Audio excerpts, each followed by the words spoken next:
दोस्तों, स्वागत है आप सभी का इम्पॉसिबल क्रिएटिविटी चैनल पर। दोस्तों, आज के वीडियो के अंदर हम सही बनाने वाले हैं एक होममेड हेक्साकॉप्टर ड्रोन। तो ये है उसका फ्रेम। आप देख सकते हैं इस फ्रेम को हमने खुद ही घर पर ही प्लाईवुड और बीट की मदद से डिज़ाइन किया है। यहाँ पे हमने एकदम राइट जगह पे ड्रिल्स कर रखे हैं। ये हमारी 2 प्लेट्स होंगी जिन पे हमारे पूरे फ्रेम की पट्टियाँ अटैच होंगी और इन्हीं प्लेट्स के ऊपर हम अपने फ्लाइट कंट्रोलर को और बैटरी को भी अटैच करने वाले हैं। ये फ्रेम आप भी चाहें तो घर पर बना सकते हैं। घर पर ये काफ़ी चीप पड़ेगा, पर हाँ ये थोड़ा हैवी होता है गाइस फ्रेम। यदि आप घर पे डिजाइन करते हैं, मैं आपको रिकमेंड करूंगा कि आप जो है 4 mm की प्लाईवुड का इस्तेमाल करें और साथ ही साथ आप बीट की जगह एल्युमिनियम की पाइप्स का इस्तेमाल कर सकते हैं, जो स्क्वायर पाइप्स आती हैं एल्युमिनियम की। उससे हमारा फ्रेम जो है काफ़ी ज़्यादा हल्का हो जाता है, पर यहाँ पे मेरे को वो चीज़ें मिली नहीं, इसलिए मैं यहाँ पे इस्तेमाल कर रहा हूँ लकड़ी की बीट्स का, जो काफ़ी फिर भी लाइट हैं पर काफ़ी ज़्यादा रिजिड और मजबूत भी हैं।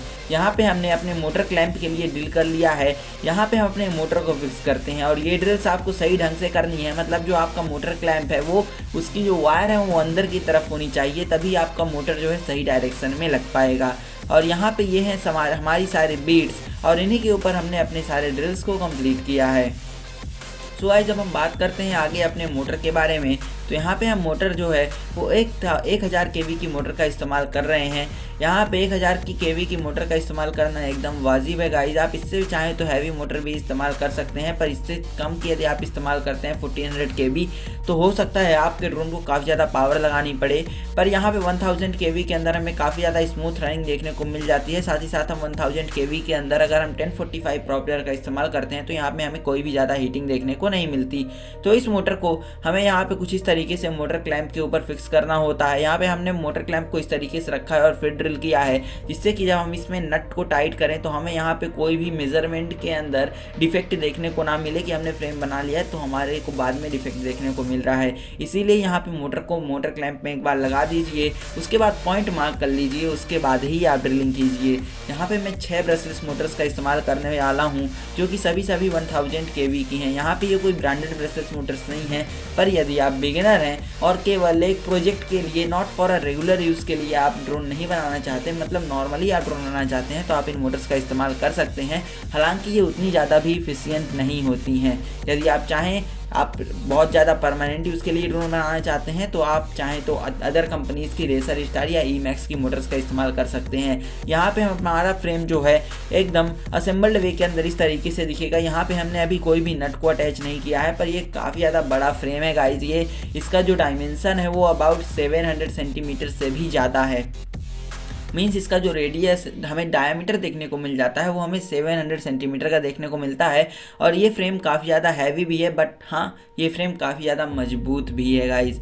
और यहाँ पे आप देख सकते हैं कुछ इस तरीके से हम यहाँ पे अपनी प्लेट के ऊपर सारे बीट्स को रखते हैं और उसके बाद इस फ्रेम के ऊपर हम सारी बीट्स को अपने अटैच कर देते हैं।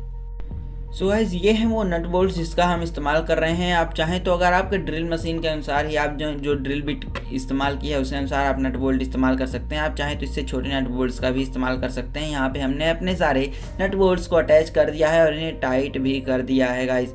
और इन्हें टाइट एकदम हमें अच्छे तरीके से करना है, जिससे कि हमारा जो ज़्यादा वाइब्रेशन होता है मोटर के कारण, उसके कारण हमारा ड्रोन का जो फ्रेम है वो ज़्यादा हिले डुले ना या ज़्यादा भी फ्लेक्सिबल नहीं होना चाहिए गाइस।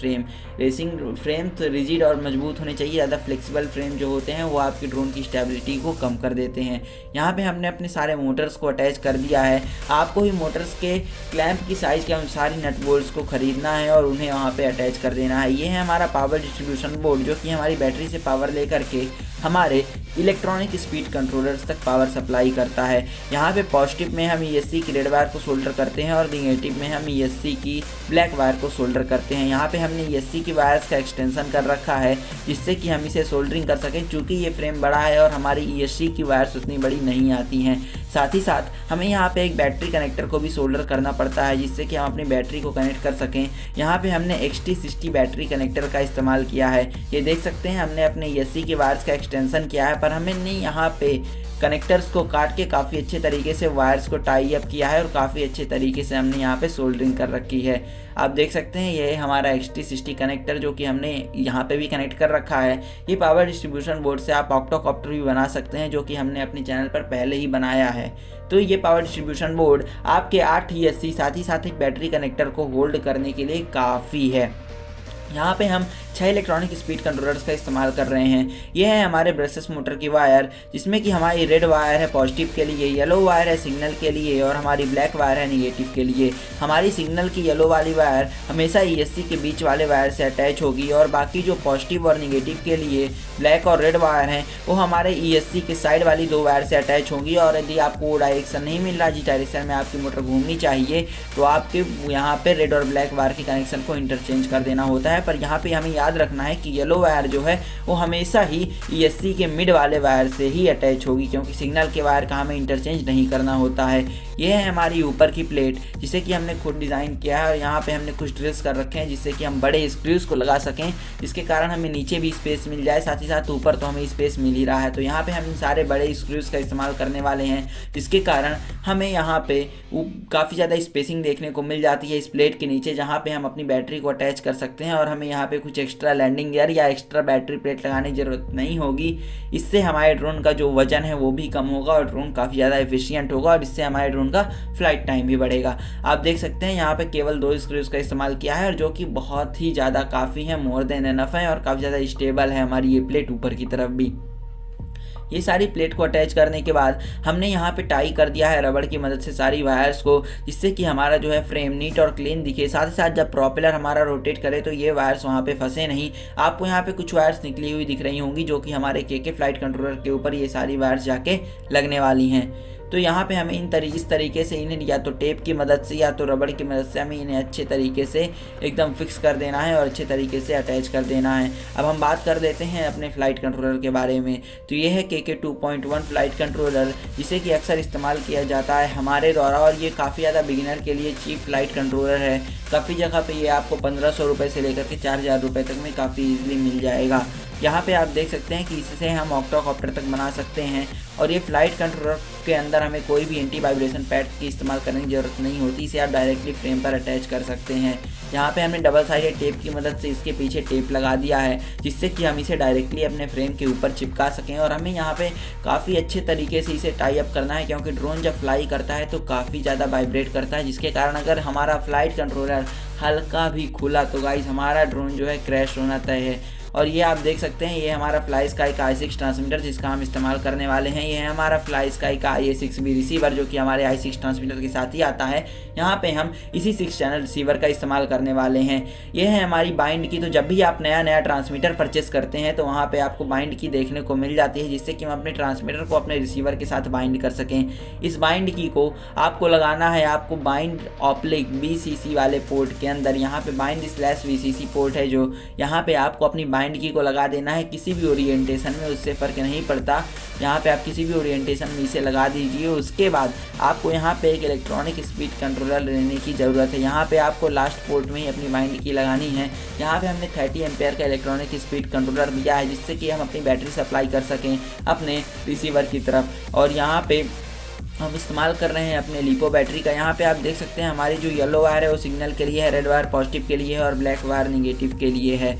तो हमें इस वायर को लगा देना है अपने चैनल नंबर 3 के ऊपर और यहाँ पे सिग्नल की वायर का जो ओरिएंटेशन है वो ऊपर की तरफ ही रखना है। चैनल नंबर 3 में इसे अटैच करें। जनरली हम पावर वैसे किसी भी चैनल से दे सकते हैं, पर इसी की वायर जनरली हम चैनल नंबर 3 में ही लगाते हैं। और यहाँ पे सिग्नल की वायर ऊपर की तरफ रखनी है, यानी येलो वायर हमें ऊपर की तरफ रखनी है। अब हमारे ट्रांसमीटर के पीछे की तरफ हमें एक बोर्ड देखने को मिल जाएगा, जहाँ पे हमें 4 AA बैटरीज़ का इस्तेमाल करना पड़ता है। आप चाहे रिचार्जेबल और नॉन रिचार्जेबल दोनों इस्तेमाल कर सकते हैं। चारों बैटरीज 1.5 वोल्ट की हैं, यानी टोटल 6 वोल्ट। अब हमें अपनी बैटरी को कनेक्ट कर देना है। डायरेक्टली आप बैटरी को अपने रिसीवर के अपने यहाँ पे इलेक्ट्रॉनिक स्पीड कंट्रोलर के साथ कनेक्ट कर दीजिए। बैटरी को कनेक्ट करने के बाद आपको देखने को मिलेगा कि आपके रिसीवर के ऊपर एक रेड कलर की LED ब्लिंक कर रही है, जो कि ये दर्शा रही है कि अभी ये बाइंड नहीं है और ये अपनी बाइंड की पोजीशन में है। तो आपको जाना है अपने ट्रांसमीटर पर और वहाँ पे आपको एक बाइंड की देखने को मिल जाएगा कुछ इस तरीके की, और इस बाइंड की के ऊपर आपको प्रेस किए हुए अपने ट्रांसमीटर को ऑन करना है। याद रखिए, बाइंड की के ऊपर ही प्रेस किए हुए अपने ट्रांसमीटर को ऑन करना है और वहाँ पे आपको RX बाइंडिंग देखने को मिल जाएगी। ये जो मैंने मिस्टेक कर दिया, आप देख सकते हैं मैंने मिस्टेक की कि मैंने डायरेक्ट ऑन कर दिया और अब मैं बाइंड की को प्रेस कर रहा हूँ, तो हमारा ट्रांसमीटर जो है बाइंड नहीं होगा। आपको ट्रांसमीटर को फिर से ऑफ करना है, बाइंड की को प्रेस करना है और आपको यहाँ पे उसके बाद ट्रांसमीटर को ऑन करना है और आप देख पाएंगे कि यहाँ पे हमें RX बाइंडिंग दिखाएगा।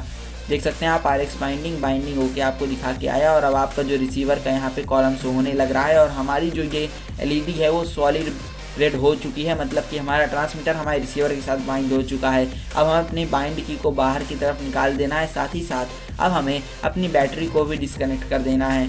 बैटरी को डिस्कनेक्ट करने के बाद हमें ट्रांसमीटर से अपनी ESC की केबल को भी निकाल देना है।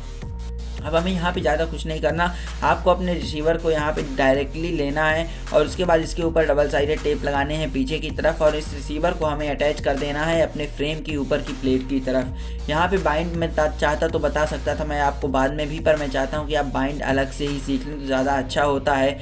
और यहाँ पर आप देख सकते हैं यहाँ पे सिग्नल 5 वोल्ट और निगेटिव मेंशन है, मतलब जो हमारी यहाँ पे आउटपुट की पहली सारी पिंस हैं वो सिग्नल के लिए हैं, दूसरी सारी पिंस पॉजिटिव के लिए हैं और तीसरी सारी पिंस जो है निगेटिव के लिए हैं। यहाँ पे मैं एक चीज़ आपको और बताना चाहता हूँ कि हमारे जो आउटपुट का मोटर नंबर 1 का चैनल है उसी से हमारा के फ्लाइट कंट्रोलर, हमारा अपने फ्लाइट कंट्रोलर की हम बात कर रहे हैं, मैं आपको बाद में उस चीज़ को एक्सप्लेन कर दूंगा। पहले हम बात कर लेते हैं अपने बैटरी की। तो यहाँ पे बैटरी को डायरेक्टली कनेक्ट किया जा सकता है, यहाँ पे पॉजिटिव एक्सटेंशन लगा के बैटरी को तो आपको पावर डिस्ट्रीब्यूशन बोर्ड के साथ कनेक्ट करना है, पर आप एक वायर चाहे तो एक्सटेंशन उसका यहाँ पे अटैच कर सकते हैं, जिससे कि आप अपने बैटरी के वोल्टेज को भी मॉनिटर कर सकते हैं इस के फ्लाइट कंट्रोलर की मदद से।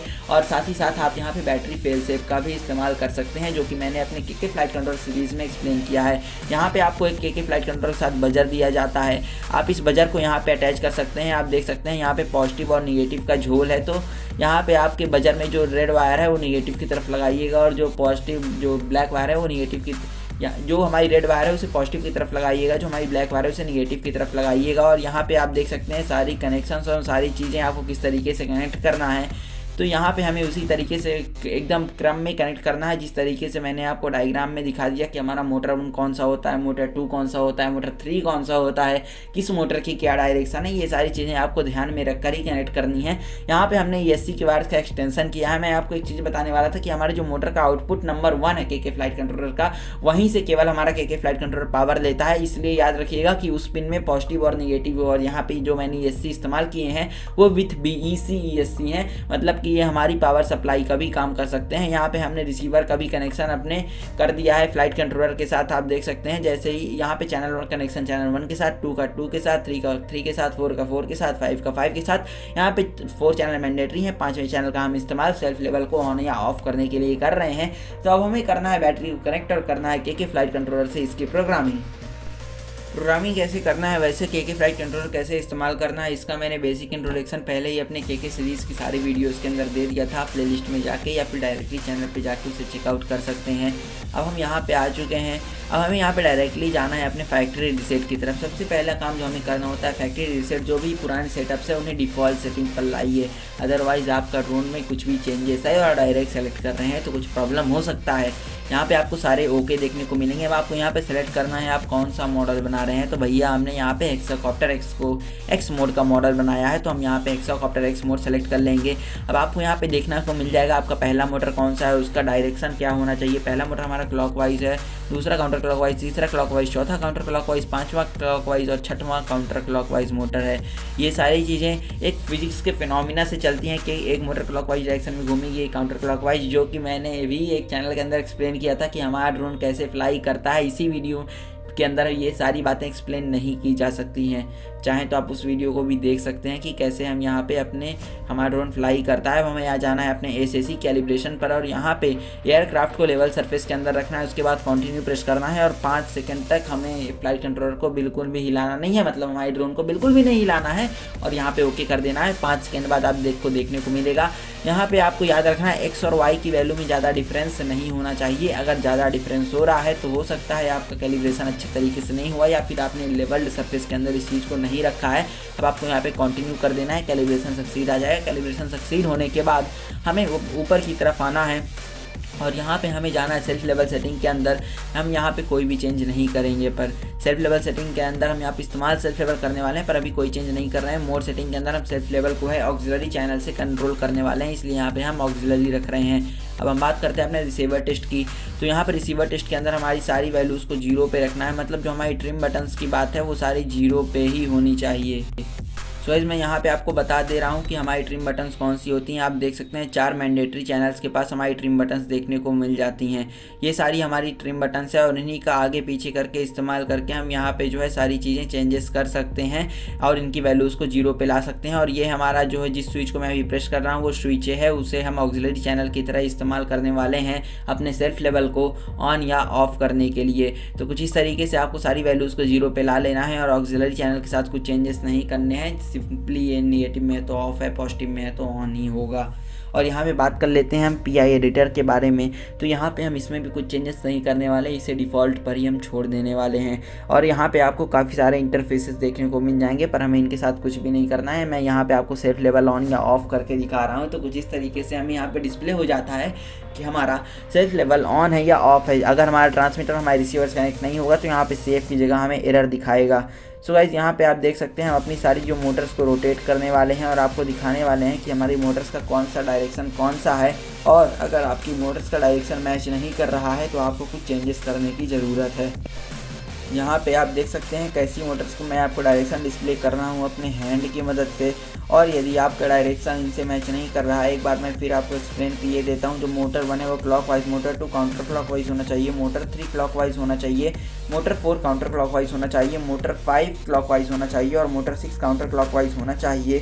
साथ ही साथ यहाँ पे आपको ओरिएंटेशंस का भी ध्यान रखना है। यदि आप ओरिएंटेशन का ध्यान नहीं रखेंगे तो हो सकता है आप मोटर्स को मिसमैच कर दें या मोटर्स के डायरेक्शन को स्क्रैम्बल कर दें, तो यहाँ पे हमें प्रॉब्लम देखने को मिल जाएगा। तो यदि आपकी मोटर का डायरेक्शन ये नहीं है जो मैंने यहाँ पे दिखाया है, तो आपको सिंपली करना क्या है, आपकी जो पॉजिटिव और यहाँ पे निगेटिव मतलब रेड और ब्लैक वायर का कनेक्शन इंटरचेंज कर देना है। हमारी जो है येलो वायर उसके साथ कुछ भी छेड़खानी नहीं करनी है। सिंपली हमें करना क्या है, ब्लैक वायर को रेड वायर वाले कनेक्शन में लगा देना है और रेड वायर को ब्लैक वायर वाले कनेक्शन में लगा देना है। इससे हमारा मोटर अपोजिट डायरेक्शन में घूमने लगेगा। अब हमें यहाँ पे बारी है प्रोपेलर्स को अटैच करने की। बाकी हमने यहाँ पे अपने सारे काम कंप्लीट कर दिए हैं। तो ये है हमारे काउंटर क्लॉकवाइज प्रोपेलर, मतलब ये हमारे जो है काउंटर क्लॉकवाइज मोटर्स के अंदर लगेंगे या फिर एंटी क्लॉकवाइज मोटर के अंदर लगेंगे। और यहाँ पे हमें अब देखने को मिल जाते हैं अपने जो है क्लॉकवाइज प्रोपेलर। ये सारे प्रोपेलर्स हमारे क्लॉकवाइज हैं और ये हमारी क्लॉकवाइज मोटर के ऊपर लगने वाले हैं। तो इन क्लॉकवाइज प्रोपेलर का इस्तेमाल क्लॉकवाइज मोटर के ऊपर और एंटी क्लॉकवाइज प्रोपेलर जो मैंने पहले दिखाया उनका एंटी क्लॉकवाइज मोटर के ऊपर ही इस्तेमाल करना है। यदि आप यहाँ पे भी चेंजेस कर देते हैं तो भले मोटर का डायरेक्शन आपका कुछ भी हो, आपका ड्रोन फिर फ्लाई नहीं करता है। यहाँ पे मैं आपको मोटर क्लैंप के ऊपर एक पट्टी दी होती है जो आपको प्रोपेलर परचेस करने के साथ ही आती है, जो कि आपके प्रोपेलर को बैलेंस्ड रखती है। तो इस चीज़ को आपको ज़रूर से अटैच करना है और ज़रूर से ध्यान रखना है, ये आपको प्रोपेलर के साथ ही दिया जाता है।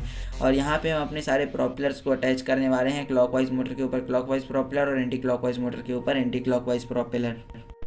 और ये प्रोपेलर अटैच करना हमारा लास्ट स्टेप है। इसके बाद हम अपने प्रोपेलर्स को टाइट करेंगे। आप मैं यहाँ पे एलन की का इस्तेमाल कर रहा हूँ, आप चाहें तो किसी भी यहाँ पे कील का इस्तेमाल कर सकते हैं। आपको क्लैंप को अच्छे तरीके से टाइट करना है जिससे ये फ्रिक्शनल फोर्स की मदद से हमारा अटैच हो जाए हमारे ब्रशलेस मोटर के साथ। और इसके अटैच हो जाने के बाद आप देख सकते हैं सारी मोटर्स के साथ हमें यही काम करना है, सारे प्रोपेलर्स के साथ। और हमारा ड्रोन कुछ इस तरीके का दिख रहा है। साथ ही साथ हमने यहाँ पे रबड़ की 2 पट्टियाँ अटैच कर ली हैं जिसमें कि हम अपने यहाँ पे बैटरी को फिक्स कर सकें।